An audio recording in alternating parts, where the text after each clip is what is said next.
सभी भाइयों को राम राम। हमारे YouTube चैनल दोस्तों महाराणा प्रताप क्लासेस पर आप सभी का स्वागत है। और आज की जो अपनी वीडियो लेके आई हैं दोस्तों वो है मोटर वाहन अधिनियम 1988 और 2019 तक जो भी इसमें संशोधन हुआ है या कुछ चेंजिंग हुए हैं तो वो सारी चीज़ें अपने इस वीडियो के अंतर्गत दोस्तों जानेंगे। इस जो ये अधिनियम है दोस्तों, ये आप चाहे ड्राइवर की तैयारी कर रहे हो या चाहे आप सीधा ही नॉर्मल अपनी गाड़ी चला रहे हो तो उसके लिए भी बहुत महत्वपूर्ण है, क्योंकि कहीं ना कहीं ये रूल फॉलो करके आप दूसरे की ज़िंदगी बचा सकते हो और किसी भी प्रकार से जो सरकार द्वारा फ़ाइन लिए जाते हैं वो भी आप इसमें बचाव कर सकते हो, अगर आपको ये नियम और रूल एंड रेगुलेशन दोस्तों आपको पता है। तो अगर आप ड्राइवर हो तो आपके लिए महत्वपूर्ण है, अगर आप ड्राइवर की तैयारी कर रहे हो तो उनके लिए तो और ही महत्वपूर्ण है, क्योंकि इससे संबंधित सवाल दोस्तों पूछे ही जाते हैं। तो ये जो अपनी वीडियो लेके आए हैं दोस्तों, इसमें अपने मोटर वाहन अधिनियम 1988 की बात करेंगे। और तो ये सबसे पहले दोस्तों 1988 में आया था, इसका नाम ये था। और ये अधिनियम 59 में इसका उल्लेख किया गया। ये आपसे पूछा जा सकता है कि कौन से अधिनियम में इसका उल्लेख किया गया, तो 59 में किया गया। अधिनियम तिथि की बात करें तो 14 अक्टूबर 1988 को लिखकर दोस्तों ये तैयार हो गया था। अधिनियम वर्ष की बात करें तो 1988 था। संक्षिप्त इसका शीर्षक देखें तो मोटर वाहन अधिनियम 1988 है। विस्तृत नाम देखें तो मोटर वाहनों से संबंधित कानून है।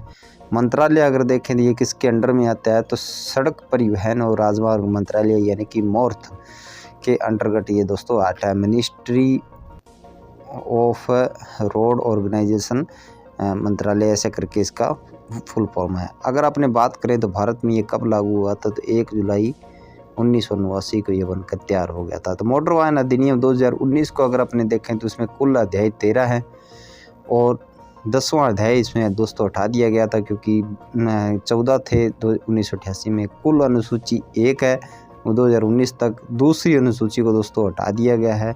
ये सारी चीज़ें अपने आगे इसकी एक विस्तृत वीडियो बनाऊंगा, उसमें आपको जानकारी दूंगा। कुल धाराएं देखें तो दोस्तों इसमें कुल धाराएं 217 हैं। कौन कौन सी हटा दी गई हैं, कौन कौन सी चेंजिंग किए गए हैं, तो ये एक मैं थोड़ा सा आपको एक मोटा रिव्यू लेके आया हूँ। उसके बाद मैं इसकी विस्तृत व्याख्या के आधार पर आपको बहुत ही आसान भाषा में इसको समझाऊंगा। अध्याय फर्स्ट देखें तो दोस्तों इसमें धारा 1 और 2 हैं और इसमें आपको नाम और परिभाषा देखने को मिलेगी, यानी कि एलएमबी किसको कहा जाता है, एचएमबी किसको कहा जाता है, नाम क्या है, ये सारी चीज़ें एक में देखेंगे। अध्याय नंबर 2 में दोस्तों आपको मोटर वाहनों के जो चालक होते हैं यानी कि ड्राइवर होते हैं उनको लाइसेंस की प्रक्रिया क्या है, ये सारी चीज़ें अध्याय में 2 में समझाई गई है। और इसमें धारा 3 से 28 तक जो है वो शामिल की गई है, यानी कि ड्राइविंग लाइसेंस कैसे मिलता है, क्या करना है, ये सारी चीज़ें उसमें 3 से 28 तक बताई गई है। अध्याय 3 में जो स्टेरिज बसें होती है दोस्तों, उसमें कंडक्टर को लाइसेंस देना है, क्या शैक्षणिक योग्यता है, क्या आपकी डॉक्यूमेंट्स चाहिए, तो सारी चीज़ें 29 से 38 तक इसमें जो धाराएं हैं शामिल की गई हैं। अध्याय 4 की दोस्तों बात करें तो मोटर वाहनों का पंजीकरण, यानी कि आपने गाड़ी के लिए आरसी, बीमा, पॉलिसी सारी चीज़ें अगर पंजीकरण की बात करें तो दोस्तों अध्याय 4 में समझाई गई हैं। धारा 39 से लेकर 65 तक इसका विवरण दिया गया है, यानी कि मोटर वाहन अधिनियम मोटर वाहनों के पंजीकरण के लिए धारा 39 से 65 तक का है। अध्याय 5 में दोस्तों अपनी बात करें तो परिवहन वाहनों का नियंत्रण, यानी कि ट्रांसपोर्ट के जो दोस्तों वाहन हैं उनका जो विवरण है वो आपको अध्याय 5 में और धारा 66 से लेकर 96 तक इसमें आपको देखने को विवरण मिलेगा। हाँ, उसके बाद बात कर लेते हैं दोस्तों अध्याय 6 में राज्य परिवहन उपक्रमों से संबंधित जो विशेष प्रावधान है, मतलब जो राज्य में जो बसें चलती हैं उनके लिए क्या क्या नियम बनाए गए हैं, कौन सा रूट होएगा या कोई भी साधन है, वो सारी चीज़ें इसमें 6 में है। इसमें धारा 97 से 108 तक का विवरण दिया गया है। अध्याय 7 में दोस्तों मोटर वाहनों का निर्माण कैसे करना है, उपकरण कैसे रखने हैं, रख रखाव है, ये यानी कि कंपनियों की डिटेल बताई गई है कि आपने कैसे वाहनों को निर्माण करना है, तो ये सारी चीज़ें अध्याय 7 में बताई गई है। आप सीधा नॉर्मल घर में वाहन तैयार नहीं कर सकते।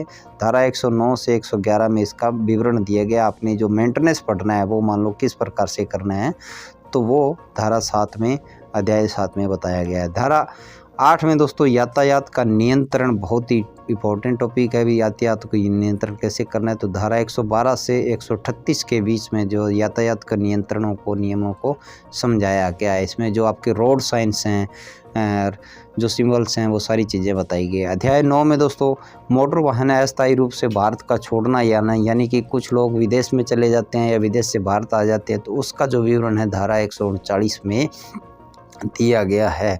अगर आप बाहर छोड़ जाते हो तो उसके लिए क्या प्रावधान है, कैसे करना होगा, सब कुछ चीज़ें उसमें अध्याय 9 में बताई गई है। अध्याय 10 में दोस्तों कुछ मामलों में त्रुटि के बिना दायित्व, क्योंकि पहले एक्सीडेंट हो जाता था, अब 2019 में इसको दोस्तों हटा दिया गया। धारा 140 से 144 तो पहले उस पर क्लेम थे, अब इसके लिए कुछ सीधा फिक्स प्रावधान कर दिया गया, इसलिए अध्याय इसकी ज़रूरत नहीं थी, तो इसके अध्याय को हटा दिया। और अध्याय हट गया तो दोस्तों इसकी धाराएं को भी हटा दिया गया है। अध्याय 11 में दोस्तों मोटर वाहन प्रति व्यक्ति जोखिम बीमा यानी कि थर्ड पार्टी बीमा जो समझाया गया वो अध्याय 11 में है। इसमें धारा 145 से लेके 164 तक जो है इसमें शामिल की गई हैं। ये छोटी सी दोस्तों वीडियो जो वो आपके लिए बहुत ही हेल्पफुल रहेगी। अध्याय 12 में दोस्तों दावा न्यायाधिकरण, यानी कि अगर आपको क्लेम या किसी प्रकार से अथॉरिटी से आप कहाँ अप्लाई करना है, कैसे करना है, अगर आप अपील करना चाहते हो तो कैसे करोगे, तो ये धारा 165 से 176 के बीच में अध्याय 12 में ये समझाया गया है। अगर आपको न्याय नहीं मिलता तो आप किसके लिए क्या कर सकते हो। अध्याय 13 में दोस्तों जो कि अपराध, दंड और प्रक्रिया भी, अगर आप शराब पी के गाड़ी चलाते हो, मोबाइल फ़ोन यूज़ करते हो, तो ये सारी चीज़ें क्या है कि उसमें कितना दंड लगेगा, क्या प्रक्रिया रहेगी, सारी अध्याय 13 में धारा 177 से 210 बहुत ही इंपॉर्टेंट चैप्टर है। इससे क्वेश्चन दोस्तों पूछे जाते हैं। अध्याय 14 दोस्तों जिसमें विविध मिश्रण या प्रकीर्ण या मिसक्लिनियस जो कह सकते हो, तो धारा 211 से लेके 217 ए मैंने इसलिए लगाया क्योंकि हर एक धाराओं में दोस्तों कुछ उपधाराएं भी है जो ज़्यादा महत्वपूर्ण नहीं है, लेकिन आप ये मोटा मोटा तैयार कर जाते हो तो कहीं ना कहीं आपके लिए बेनिफिट साबित हो सकता है। तो ये दोस्तों छोटी सी वीडियो थी, जो आप अगर ड्राइवर हो तो भी तो आपके लिए बेनिफिट है, अगर आप ड्राइवर की तैयारी कर रहे हो तो भी आपके लिए बेनिफिट है। क्योंकि अगर आपको लाइसेंस चाहिएगा तो आप इसमें देख सकते हो कि मैं कहाँ जाके इसकी मान लो कौन से अध्याय में देखूँ, आप मेरे लाइसेंस कैसे प्राप्त कर सकता हूँ या मैं आरसी कैसे बनाऊँ, तो सारी चीज़ें इस वीडियो के अंतर्गत थी। आज के लिए दोस्तों बस इतना ही। वीडियो कैसी लगी कमेंट करके ज़रूर बताना, फिर भी कोई क्वेरी हो तो हमें मैसेज कर दीजिएगा। खुश रहिए, स्वस्थ रहिए। जय हिंद, जय भारत। हेलो दोस्तों, हमारे इस चैनल को सब्सक्राइब करने के लिए यहाँ क्लिक कीजिए